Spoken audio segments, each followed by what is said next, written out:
Et Jean-Claude, je crois que c'est le dernier point.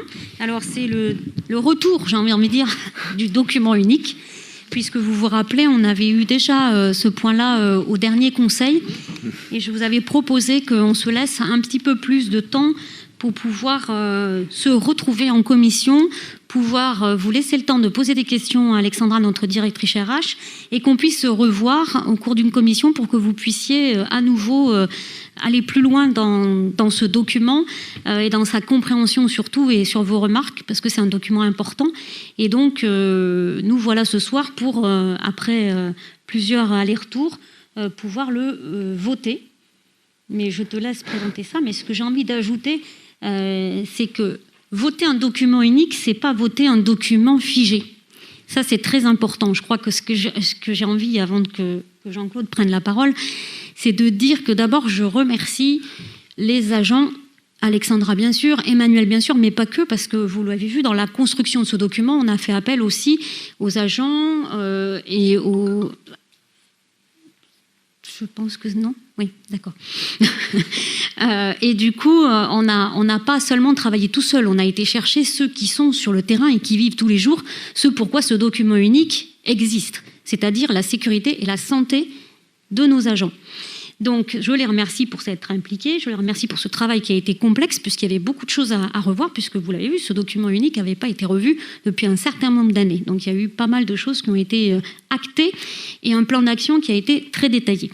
Pour autant, ce qu'on vote aujourd'hui, c'est bien le départ, c'est bien acté qu'on va se retrouver régulièrement, eux et nous aussi, en commission RH, pour suivre ce plan d'action et pour veiller finalement à l'adapter, à ajouter, à l'ajuster par rapport aux choses qui nous arrivent. Par exemple, le Covid. J'imagine que des documents uniques avant 2020 n'avaient pas parlé de ce fameux Covid. Donc voilà. Donc ça, je tenais vraiment à le dire, parce que ce qu'on va voter finalement aujourd'hui, ce n'est que le début, j'ai envie de dire, de ce qui va se passer et qui va continuer à se passer avec ce document-là. Donc c'est un document vivant.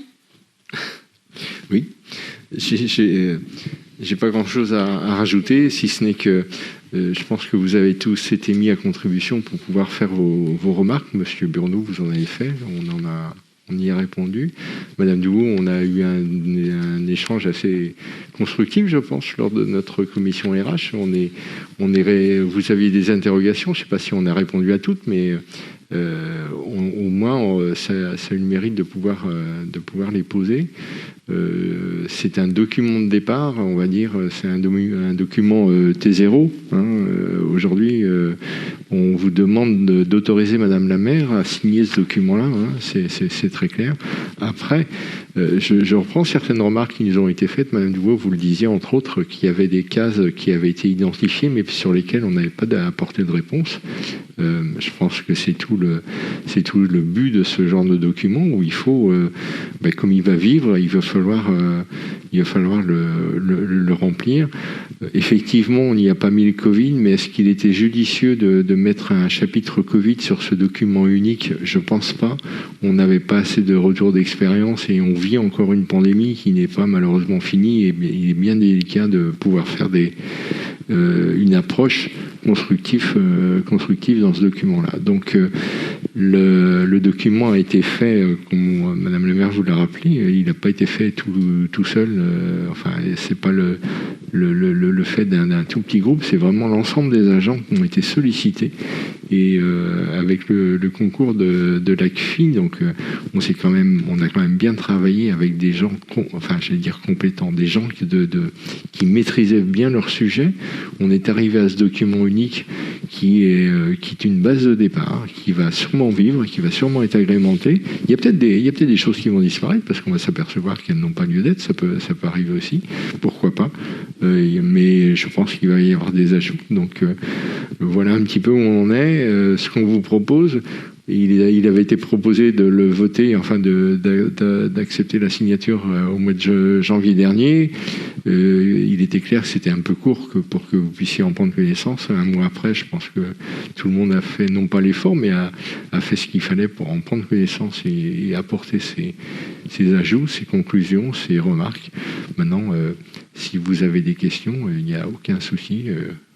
nous sommes là, enfin, dans la mesure de notre possible, pour y répondre, bien évidemment.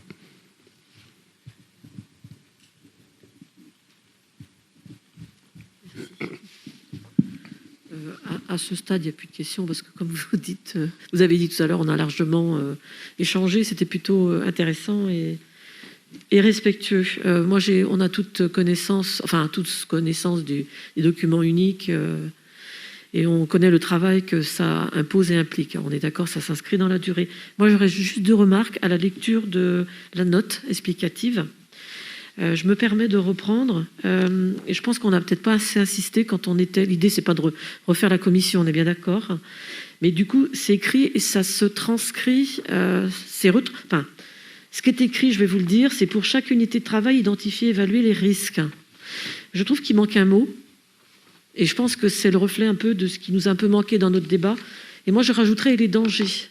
Parce qu'il n'y a pas que des risques à évaluer dans des documents uniques, il y a aussi les dangers. Ce sont quand même 2 choses différentes, comme vous savez. Donc ça, moi, j'aurais cette remarque-là.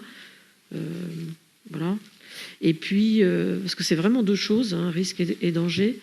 Il peut très bien avoir des dangers et pas de risques, on est d'accord. Et puis, il y a une deuxième remarque, mais vous l'avez dit oralement, mais je crois que c'est mieux encore en l'écrivant. C'est-à-dire que quand vous mettez le document unique s'inscrit dans une démarche dynamique et évolutive, on partage complètement. 2 fois par an, le comité de pilotage devra se réunir pour valider la mise à jour du document unique et une communication sera faite à l'ensemble des agents de ce sujet. Et moi, je rajouterais bien volontiers et des élus de la commission du personnel, entre autres. Mais c'est ce que vous disiez, mais je pense que c'est quand même mieux en l'écrivant de pouvoir le partager. Bien évidemment que c'est à partager avec les professionnels, bien évidemment, mais que nous, on puisse le suivre. Et ça, c'était notre demande forte. Et moi, c'était ma demande forte d'il y a quelques années, dans le précédent mandat. Donc voilà mes 2 remarques. Merci. Il n'y a pas de souci. De toute manière, on s'y est engagé sur la com-RH, donc on peut le noter sans problème. Merci. Damien, pardon. Sur la responsabilité par rapport à un document unique, je précise juste un truc, effectivement, qu'on soit associé, c'est super intéressant, hein. Ça nous permet de poser des questions. Maintenant, la responsabilité, elle est avant tout portée par Madame le maire. Hein, faut être très clair. Donc, celle qui doit statuer là-dessus, avant tout, c'est elle, parce que c'est elle qui porte la responsabilité devant les tribunaux. Et c'est au DGS, avec ses équipes, de construire ce document unique. Nous, on peut être force de proposition, tout ça, c'est très bien. Mais avant tout, le vrai circuit, c'est Madame le maire avec le DGS et les agents. Hein. Il y a à la base, à mon avis, aucune obligation à nous partager ce document. Après, moi, ce que j'entends, et je suis plutôt favorable, comme ça au moins, vaut mieux 29 têtes pensantes qu'une seule, qu'il soit, entre guillemets, représenté, c'est pas ce qui va se passer. Je pense que c'est plus pour repréciser où en est le plan d'action. Ça permet à tout le monde d'être au même niveau d'information. Moi, ça me dérange pas en soi. Oui. Merci. Tiens. Après, je pense qu'on aura, non pas des débats, mais sur la notion de risque et de danger, à quel niveau il se situe le risque, à quel moment on appréhende le danger et à quel niveau on évalue le risque. Mais ça sera un travail très intéressant en commission, je pense. Mais c'est pas l'objet ce soir. Juste pour compléter, je pense que oui, c'est Madame le maire qui est responsable du document unique, celle qui le signe et celle qui est responsable devant les tribunaux, mais je pense que c'est bien d'avoir le conseil municipal derrière soi quand on va devant les tribunaux. Merci. Voilà. Et surtout donc, si vous m'amenez des oranges après, c'est mieux. Je pense. Mais là, effectivement, on est tous ensemble pour y travailler. Donc, je note bien l'engagement qu'on avait discuté en commission, c'est que c'est un document qui est vivant. Donc, on sait qu'il y a un certain nombre de risques qui, aujourd'hui, ne sont pas pris en compte dans ce document-là. Le Covid, le télétravail, les addictologies, qui ne sont pas pris en compte. Et donc ça, on a bien pris note de l'engagement de le faire vivre et de le compléter, d'avoir des points en commission RH qui permettent d'assurer que c'est bien, que ce document est bien suivi et que les plans d'action qui sont associés sont bien suivis. Et tout ça, c'est pour le bien des agents. On en a parlé tout à l'heure de leur implication.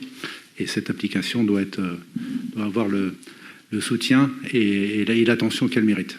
Voilà, donc c'est pour ça qu'on le votera. Et je vous remercie. Et l'engagement qu'on a pris en commission, on tiendra, il n'y a pas de souci. Est-ce que vous avez d'autres interventions ? Non. Eh bien, je vous propose de passer au vote. Donc, qui est contre le fait d'autoriser Madame le maire à signer le document unique actualisé ? Qui s'abstient ? Qui est pour ? Je vous remercie. Merci beaucoup à toutes et à tous. Je lève la séance avec regret parce que pour une fois qu'on partage un moment social pour de vrai, quoi, en vrai, ben bon, on est obligé de rentrer chez nous. On est déjà largement en dehors de notre temps autorisé. Mais bon, bonne soirée et surtout, prenez bien soin de vous et merci aux élus qui participent la semaine prochaine à faire manger nos petits dans leur classe. Voilà, merci. Prochain conseil le 18 mars et je crois qu'on l'a tous compris avec le budget.